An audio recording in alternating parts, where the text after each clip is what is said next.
Hello students, empirical institute के इस simplification test series में यह है टेस्ट नंबर 25 के पार्ट 1 का एक्सप्लेनेशन। यदि अभी तक आपने यह टेस्ट नहीं दिया है तो डिस्क्रिप्शन बॉक्स में दी गई लिंक पे क्लिक कर लीजिए और टेस्ट दे दीजिए और चैनल को सब्सक्राइब कर दीजिए। चलिए इन क्वेश्चंस को एक्सप्लेन करते हैं। क्योंकि आप थंबनेल से देख चुके होंगे, क्योंकि ये करणी स्पेशल टेस्ट है, इसलिए मैं आने वाले क्वेश्चन करणी के ऊपर ही करवाऊंगा। तो देखिए इस प्रकार के क्वेश्चनों को हम कैसे तेजी से कर सकते हैं और कितने इंटरेस्टिंग तरीके से।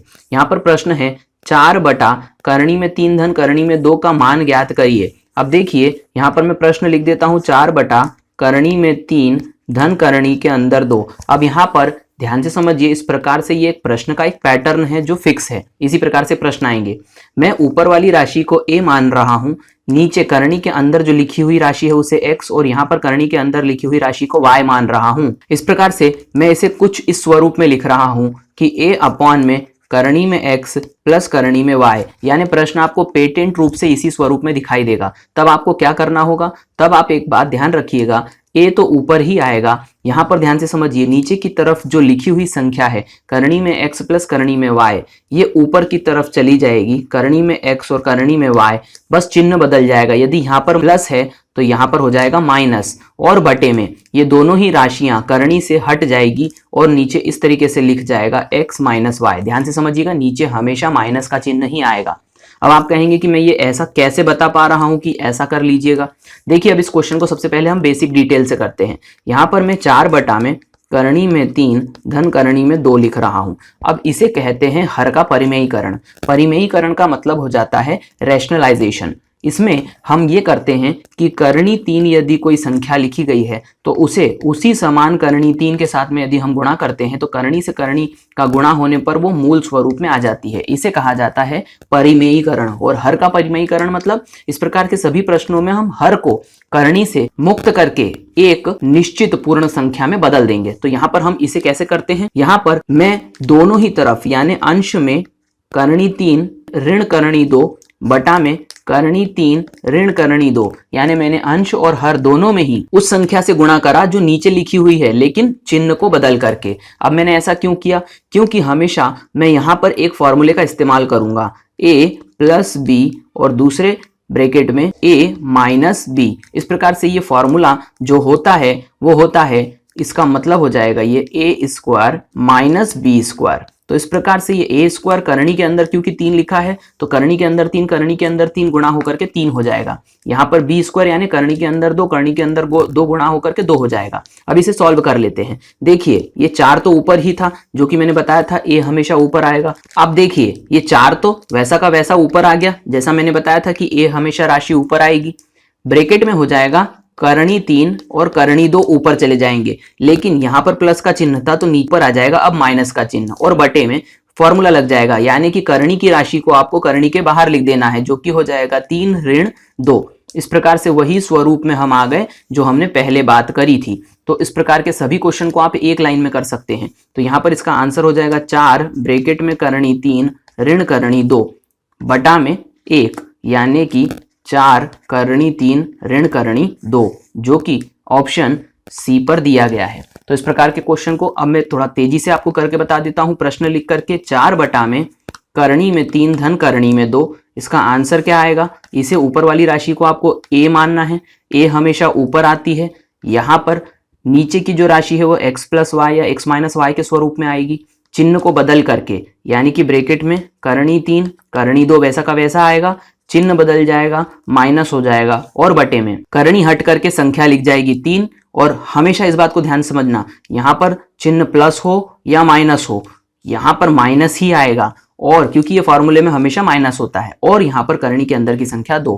तो देखिए कितने आसानी से एक ही लाइन में आप क्वेश्चन को देख करके आंसर ला सकते हैं। ये हो जाएगा 4 ब्रैकेट में करणी 3 माइनस करणी 2, ये हो गया सही इसका आंसर।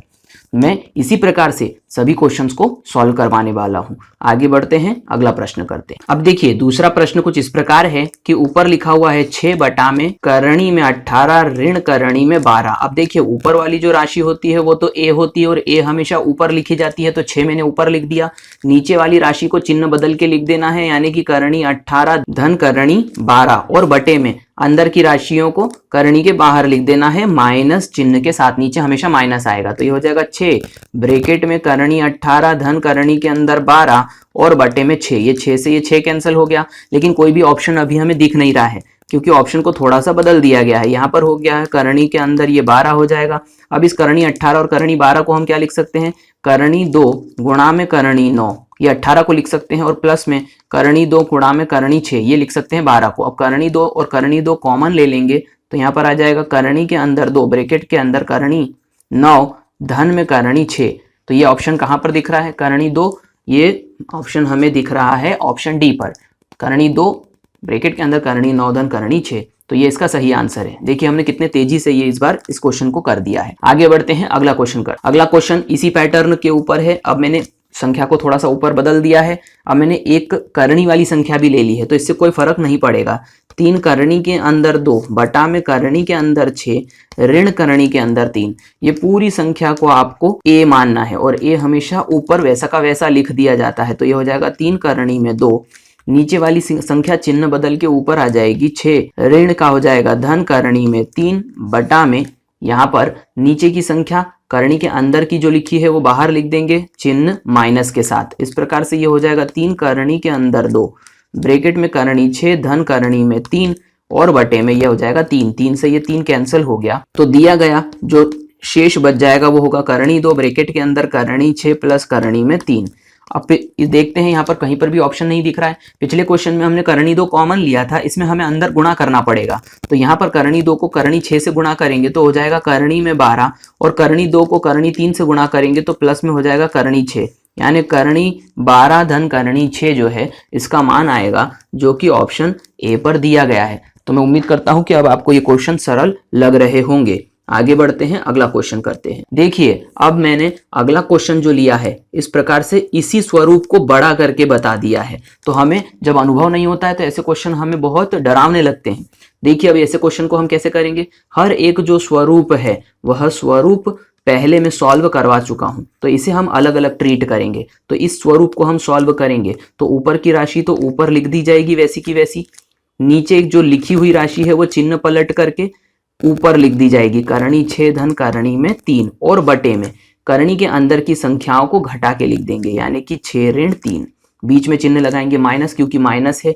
ऊपर की राशि यहाँ पर ऊपर आ जाएगी करणी 3 4 करणी 3, ब्रैकेट में नीचे की राशि चिन्ह बदल करके करणी 6 धन करणी में 2, और बटे में यहाँ पर करणी के अंदर की राशियां लिख दी जाएगी 6 ऋण 2। इसी प्रकार से तीसरी जो करणी है, तीसरा जो पद है उसी में हम यहाँ पर प्लस कर देंगे। आगे करूंगा, ये हो गया ए जो कि ऊपर की तरफ आएगा, ब्रैकेट के अंदर बटे की अंदर की संख्या चिन्ह बदल के, तो करणी 18 ऋण में करणी 12 ये हो जाएगा, और बटे में वही संख्याएं जो करणी के अंदर है नीचे लिख दी जाएगी लेकिन चिन्ह माइनस आएगा। तो इस प्रकार से हम इसे सॉल्व कर देते हैं। देखिए 6 में से 3 जाएगी तो 3 बच जाएगी, 6 में से 2 जाएगी तो 4 बच जाएगी, इसी प्रकार से 18 में से 12 जाएगी तो 6 बच जाएगी, 3 से 3 कैंसिल हो जाएगा, 4 से 4 कैंसिल हो जाएगा, 6 से 6 कैंसिल। तो बची हुई राशियां मैं लिख देता हूं, करणी के अंदर 2 ब्रैकेट के अंदर करणी 6 धन करणी 3, यहाँ पर माइनस में करणी के अंदर 3 ब्रैकेट में करणी 6 धन करणी के अंदर 2, फिर धन यहाँ पर आ जाएगा करणी 18 ब्रैकेट के अंदर और माइनस करणी 12। अब इसे सॉल्व कर देते हैं, तो यहाँ करणी 2 को करणी 6 से गुणा करेंगे तो ये हो जाएगा करणी 12, धन करणी 2 को करणी 3 से गुणा करेंगे तो करणी 6, ये माइनस में है तो माइनस करणी के अंदर 3 को 6 से गुणा करेंगे तो 6 तिया 18, और करणी 3 को 2 से गुणा करेंगे तो माइनस अंदर की तरफ जब गुणा होगा तो माइनस कर देगा करणी के अंदर 6, ये हो गया प्लस करणी के अंदर 18 और माइनस करणी के अंदर 12। अब देखिए प्लस करणी के अंदर 12 minus plus minus plus minus cancel हुआ, आंसर आ गया 0। तो इसका सही आंसर हो जाएगा ऑप्शन सी। तो बड़ा क्वेश्चन था, लेकिन यदि हमारे पास पैटर्न है तो हम इसे आसानी से कर पाएंगे। अंतिम प्रश्न करते हैं इस वीडियो का। यहाँ पर प्रश्न है करणी के अंदर 18 माइनस करणी के अंदर 15, करणी के अंदर 9 माइनस करणी के अंदर 6, करणी के अंदर 25 माइनस करणी के अंदर 22, करणी के अंदर 17 माइनस करणी के अंदर 14 में किसका मान सबसे कम होगा। अब देखिए इस प्रकार का जो प्रश्न है इसे हमें कैसे करना होता है। दी गई सभी संख्याएं जो करणी के अंदर लिखी हुई है उन्हें घटा के देखिए। 18 में से 15 जाएगी तो 3 बचेगी, 9 में से 6 जाएगी तो 3 बचेगी, 25 में से 22 जाएगी तो 3 बचेगी, और 17 में से 14 जाएगी तो भी 3 बचेगी। इसका मतलब करणी के अंदर लिखी संख्याओं का जो अंतर है वो समान है। तब एक काम करना चाहिए आपको, सीधे तौर पर आप उस संख्या के अंतर को देखिए जो कि सबसे बड़ी संख्याओं से प्राप्त हो रहा है। तो हमें यहाँ पर अंतर 3 सबसे बड़ी संख्याओं से 25 और 22 से प्राप्त हो रहा है।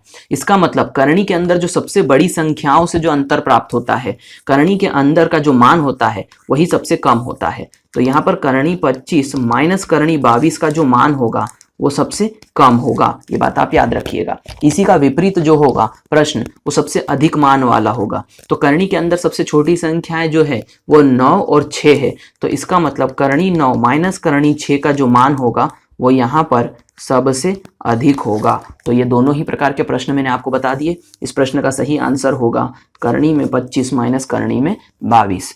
मैं उम्मीद करता हूं सभी प्रश्न आपको समझ में आए होंगे। कमेंट बॉक्स में जरूर अपने कमेंट लिखिए ताकि मैं समझ सकूं कि आपको इन प्रकार के प्रश्नों को हल करते हुए आ गया है और आपने यहाँ पर कुछ अच्छा सीखा और मैं आपको कुछ अच्छा सिखा पाया हूं। तो उम्मीद करता हूं ये वीडियो आपको काम आएगा। इस वीडियो को देखने के लिए थैंक यू।